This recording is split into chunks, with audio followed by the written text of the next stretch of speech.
Bismillahirrahmanirrahim. Assalamualaikum warahmatullahi wabarakatuh. Selamat pagi. Saya Dwi Purnawan. Pada kesempatan ini saya akan menyampaikan presentasi tentang probabilitas, salah satu konsep penting dalam statistik, ekonomi, dan bisnis. Dalam sesi ini ada 3 tujuan yang akan kita capai. Yang pertama, memahami konsep dasar probabilitas. Kedua, mengetahui bagaimana cara menghitung probabilitas. Ketiga, mengenal teorema Bayes dan aplikasinya. Tujuannya adalah agar kita bisa lebih tepat dalam menganalisis dan mengambil keputusan dalam kondisi yang tidak pasti.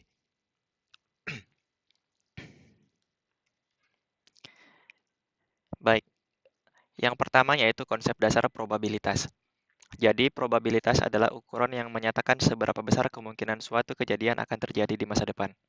Contohnya, kita bisa menggunakan probabilitas untuk memprediksi harga saham atau peluang keberhasilan suatu produk baru. Dalam bisnis dan ekonomi, probabilitas akan membantu kita mengelola risiko dan membuat keputusan yang lebih terukur. Selanjutnya adalah aturan probabilitas. Jadi, dalam probabilitas, nilai probabilitas itu selalu berada di antara angka 0 dan angka 1.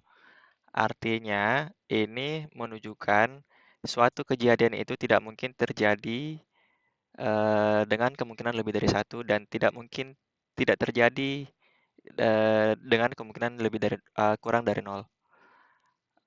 Artinya, kalau P sama dengan 0 itu berarti mustahil terjadi. Dan kalau P sama dengan 1 itu artinya dia pasti terjadi. Contohnya, probabilitas melempar koin dan mendapat sisi kepala adalah 0,5 atau 50%. Tidak mungkin eh, kemungkinan melempar koin itu angkanya minus 1 atau 120%. Begitu. Kemudian selanjutnya adalah pendekatan dalam probabilitas. Jadi, pendekatan dalam probabilitas ada 3 pendekatan yang biasa digunakan untuk menentukan probabilitas. Yang pertama, pendekatan klasik, yaitu semua kemungkinan punya peluang yang sama. Contohnya, seperti tadi, yaitu melempar dadu, itu probabilitasnya adalah dari setiap sisi kemungkinannya itu 1 dari 6 atau 1/6. Yang kedua, pendekatan frekuensi relatif. Pendekatan frekuensi relatif berdasarkan data observasi, misalnya dari 115 pasien kanker. Sesuai dengan grafik yang disajikan, itu kita bisa melihat frekuensi ukuran tumor tertentu. Apakah dengan kurva probabilitas yang tersaji ini dia berbentuk normal atau berbentuk lonceng simetris yang memiliki rata-rata dan simpangan baku yang sama ditumpangkan. Kemudian yang ketiga yaitu pendekatan subjektif. Jadi pendekatan subjektif sendiri itu berdasarkan opini atau keyakinan. Misalnya, manajer menilai peluang keberhasilan seorang kandidat berdasarkan pengalamannya. Selanjutnya adalah prinsip penghitungan probabilitas. Sekarang kita masuk ke teknik perhitungan. Jadi ada 2 prinsip utama yang harus kita pahami, yaitu hukum penjumlahan dan hukum perkalian. 2 prinsip ini digunakan tergantung pada jenis kejadian yang akan kita hadapi. Nah, yang pertama, hukum penjumlahan probabilitas. Hukum penjumlahan probabilitas ada 2, yaitu mutually exclusive dan non-mutually exclusive. Mutually exclusive sendiri artinya 2 peristiwa itu tidak mungkin terjadi secara bersamaan. Contohnya yaitu seorang siswa tidak bisa sekaligus lulus dan tidak lulus dalam ujian yang sama. Itu tidak mungkin terjadi. Rumusnya sendiri disajikan yaitu P dari A union B sama dengan P dari A ditambah P dari B. Kemudian yang kedua yaitu non-mutually exclusive. Non-mutually exclusive artinya 2 peristiwa itu bisa terjadi secara bersamaan. Contohnya, seseorang bisa saja menjadi mahasiswa dan pekerja paruh waktu secara bersamaan. Rumusnya sendiri dituliskan P A dari union B sama dengan P dari A ditambah P dari B dikurangi P dari A irisan B. Selanjutnya yaitu hukum perkalian probabilitas. Hukum perkalian probabilitas sendiri terbagi ada atas dua. Yang pertama itu peristiwa independen dan peristiwa bersyarat. Yang pertama peristiwa independen. Peristiwa independen itu artinya dua peristiwa itu tidak saling mempengaruhi. Contohnya, ketika melempar dua dadu, hasil dadu hasil dadu pertama tidak mempengaruhi hasil dadu kedua. Jadi untuk menghitung peluangnya kita bisa mengalihkan peluang kedua dadu tersebut. Rumusnya sendiri dituliskan P dari A irisan B sama dengan P dari A dikali P dari B. Kemudian yang kedua yaitu peristiwa bersyarat, yang artinya peluang suatu peristiwa itu tergantung pada peristiwa lain yang sudah terjadi. Contohnya, misalkan dari satu dek kartu. Kalau kita sudah ambil satu kartu merah, peluang mengambil kartu merah berikutnya akan berkurang. Karena kartu merah yang sudah kita ambil sebelumnya tidak mungkin akan kita kembalikan ke dek. Begitu. Rumusnya sendiri dituliskan P dari A irisan B sama dengan P dari A dikali P dari B given A. Yang ketiga yaitu teorema Bayes dan pengaplikasiannya. Apa itu teorema Bayes? Jadi, teorema Bayes ini sangat berguna untuk mengambil keputusan dengan data baru.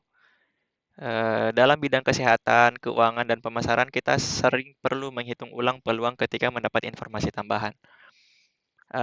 Teorema Bayes sendiri artinya adalah aturan dalam probabilitas yang digunakan untuk menghitung peluang suatu kejadian berdasarkan informasi sebelumnya. Jadi ada informasi tambahan atau prior information. Rumusnya sendiri itu dituliskan P dari A given B sama dengan P dari A dikali P given A, P dari B given A, dibagi jumlah dari P dari A kedua dikali P dari B given A kedua. Dengan keterangan P dari A given B itu probabilitas A terjadi setelah B terjadi atau posterior. Kemudian yang kedua, P dari B given A itu artinya probabilitas B terjadi jika A benar atau likelihood. Kemudian P dari A itu probabilitas awal dan P dari B probabilitas B secara keseluruhan atau bukti atau evidence. Contoh kasus. Jadi untuk contoh kasus di sini pertanyaannya itu adalah tentang probabilitas pasien yang benar-benar sakit jika hasil tesnya positif dengan kasus penyakit langka. Nah, jika diketahui P dari sakit sama dengan 1% atau 0,01 yang menjelaskan bahwa probabilitas seseorang itu benar-benar sakit adalah 1%. Kemudian P positif given sakit sama dengan 99% yang artinya jika sakit tes akan positif atau sensitivitasnya. Kemudian P dari positif given tidak sakit sama dengan 5%, yang artinya jika tidak sakit tapi tes tetap positif atau false positif.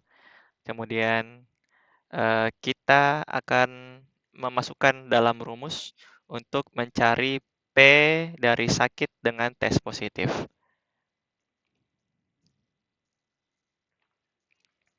Jadi pengaplikasian teorema Bayes-nya itu sendiri yaitu terbagi atas dua langkah.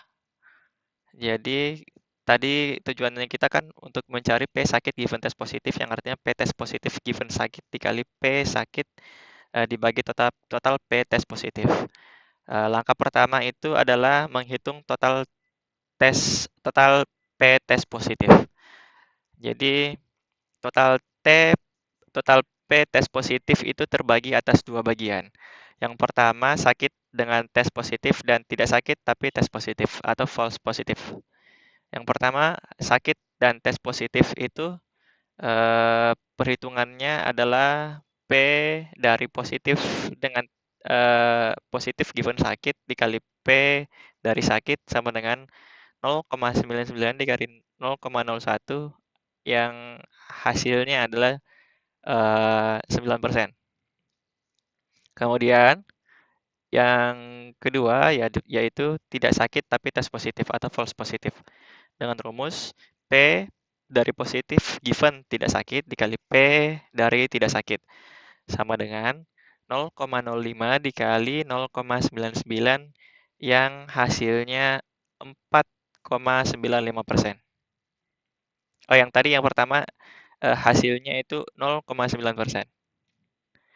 Jadi ketika ditotalkan, P dari positif itu sama dengan 0,0099 ditambah 0,0495 sama dengan 0,0594 atau sama dengan 5,94%. Kemudian langkah kedua yaitu menghitung P dari sakit given positif dengan rumus P dari sakit given positif sama dengan 0,0099 dibagi 0,0594 sama dengan 0,1667 atau 16,67%. Yang membuat kesimpulan yaitu probabilitas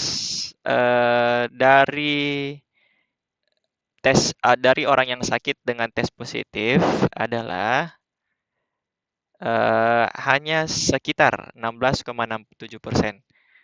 Tapi ini karena memang kasus penyakit ini adalah kasus yang sangat langka dan tes memiliki kemungkinan false positif. Jadi itu tadi penjelasan tentang teorema Bayes. Kesimpulannya, probabilitas ini tentunya akan membantu kita memahami dan mengukur ketidakpastian. Kemudian, hukum penjumlahan dan perkalian itu akan memudahkan kita menghitung peluang berbagai kombinasi kejadian. Kemudian, teorema Bayes yang tadi kita jelaskan itu akan sangat berguna untuk memperbarui peluang berdasarkan informasi baru. Dalam dunia nyata, seperti dunia medis atau keuangan, kita tidak boleh hanya percaya pada hasil tes atau data awal, tapi juga harus melihat konteks secara holistik atau keseluruhan. Sebagai penutup, terima kasih atas perhatiannya. Mohon izin Ibu Mutiara, semoga penjelasan ini bisa memperkuat pemahaman saya sendiri sebagai mahasiswa tentang probabilitas dan penggunaannya dalam ekonomi dan bisnis.